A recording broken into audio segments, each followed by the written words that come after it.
Chapter 25, A Vicious Circle. Miggery's soul called the man who purchased her uncle, as he said she must. And also, as he said she must, Mig tended uncle's sheep and cooked uncle's food and scrubbed uncle's kettle. She did all of this without a word of thanks or praise from the man himself. Another unfortunate fact of life with Uncle was that he very much liked giving Meg what he preferred to as a good clout to the ear. In fairness to Uncle, it must be reported that he did always inquire whether or not Meg was interested in receiving the clout. Their daily exchanges went something like this. Uncle, I thought I told you to clean the kettle. Meg, I cleaned it, Uncle. I cleaned it good. Uncle, oh, it's filthy. You'll have to be punished, won't ye? Mig, Uncle, I cleaned the kettle. Uncle, are you saying that I'm a liar, girl? Mig, no, Uncle. Uncle, do ye want a good clout to the ear then? Mig, no thank you, Uncle, I don't.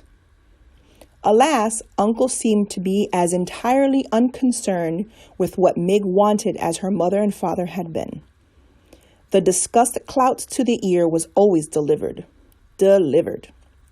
I am afraid, with a great deal of enthusiasm on Uncle's part, and received with absolutely no enthusiasm at all on the part of Mig.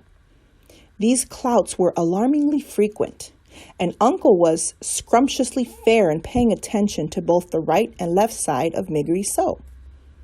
So it was that after a time, the young Mig's ears came to resemble not so much ears as pieces of cauliflower stuck to either side of her head. And they became about as useful to her as pieces of cauliflower.